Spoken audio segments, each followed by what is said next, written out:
Hey guys, this is Jess with Sourceful Journey back with another video.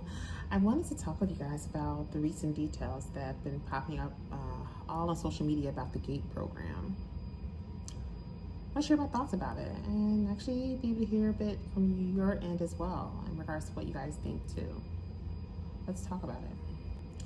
So there were some recent findings that for some of us who were coming up as kids in the 80s, 90s, and so forth, maybe a bit earlier than that these actual programs that they had us to go through in grade school was considered the GATE program. And a lot of us didn't even realize it, that we were being put through a program like that. I'll give you a quick story time from my end.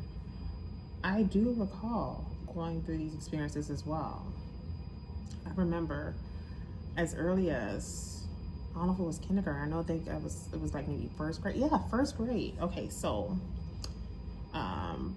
for some of you who are not aware, I'm one that was more of a late diagnosis when it comes to autism. So there's a lot of us who didn't find out until much later into our adult years that we actually fit into that spectrum, into that arena, if you will. And there's different variations, different levels of autism. So some of us are very much functioning, we're able to function and get through our day-to-day and all of that great stuff, and you would never know unless you too are one who fits into that house, that space of being autistic. So what's interesting was because I remember I went through this course. It was like they called it Chapter 1. I remember that was like when I was in first grade. I would go into this separate class with a few other people. And, some of them you could tell were, needed extra assistance, if you will. I was young enough to kind of piece together and say, okay, that person's a little different. I knew what I was looking at that was a little different. But I knew I was unique in my own way. I was more, I wouldn't say a recluse, but I love puzzles, that's for sure. But I also like being more so to myself. And I think that has a lot to do with being empathetic, being more spiritually sensitive, because I knew I was a little different in that area, per se. To make a long story short, I do recall there were times where they would take us individually into a certain room. For me, I remember it was like a classroom. And it's crazy, I remember actually walking down the hall, and I remember the actual room. This all took place at, I don't know if I should say the name of the school, but I do remember the school that it took place at. Anyhow, I remember we had to put on these huge headphones and had to listen for beeps. And oftentimes if we heard a certain beep, we had to raise whichever hand or which side we heard the beep on. So meaning, like, let's say I heard the beep on my right side, I raised my right hand. Or if I heard it on my left, I would do this, that type of deal. Furthermore, I do also remember where we had to look into this huge metal thing of sorts. We had to look in, and we had to look for, I think it was like certain dots, or like, I think it was like red dots or something. So we had to let them know when we saw the certain something. And, we had to like notify them with our hand gestures, like as kids looking into it, like when we saw it. So they took note of that too. What else? I think I said something about the beeps already. I'm trying to think if there was anything else. I don't know. I think that was it. I do remember at one point too that we got fingerprinted as kids. That too. It was only a select few of us. I remember standing in line, and the principal, he was standing out there, but they had us, we were in the hallway, being fingerprinted as children. I'll never forget that, because that was the only time I've ever been fingerprinted in my entire life. Oh, until, for work purposes, until I had to recently, because they have to put that, in terms of your biometric screening, if it's for a certain role you're looking to take on, they have to do that. So that was like the second time I've gone through that in terms of my entire existence. But prior to that, I remember as a child, there were a few of us standing in line to be fingerprinted. Well, it's interesting because even to this day, I don't know why I was placed in, well, I know now, I've been kind of new it, why I was placed in the Chapter 1 class.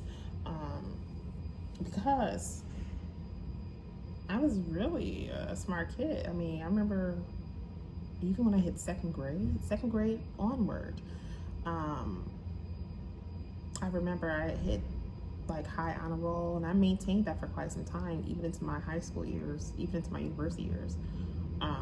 So I was very active in that regard. I was in a lot of AP classes as I got older. And a lot of times, I remember when we had to do certain projects like on poster boards, they'll give us an opportunity, especially in our AP classes, if we wanted to do like extra credit and do an extra poster board. I was that girl. I was like, okay, so I was like doing another project, another poster board, so I got my extra credit points. And people were like, wow, by that, but to me, I'm like, that's normal. Like, it's okay. It didn't take much time for me to do this. I loved it. So I loved that challenge. And even when it came down to languages, I was one that studied other languages. I remember I took it upon myself one summer before I went into high school, before I started my freshman year. I was like, I'm going to teach myself Italian.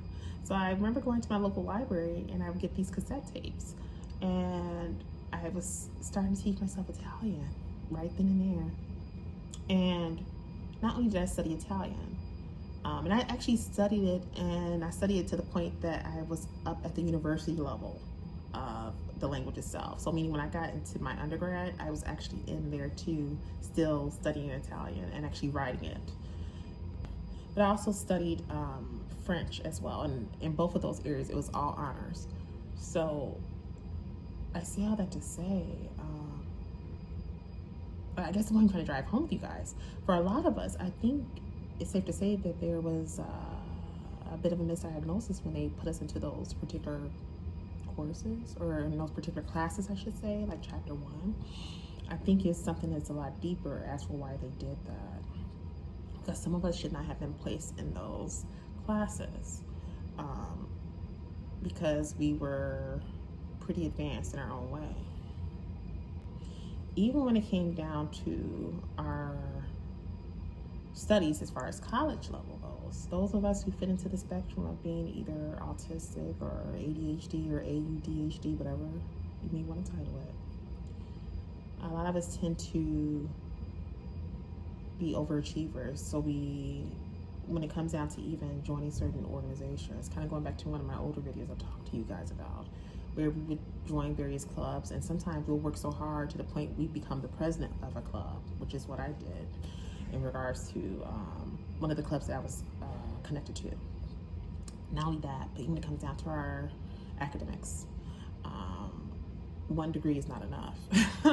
So we tend to go pretty hard in that space too, where we need to have several, not 2, I mean more beyond that, maybe 3+. And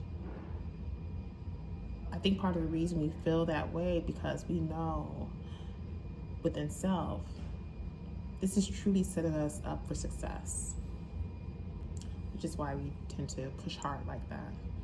And it looks damn good on a resume. So I say all that to say,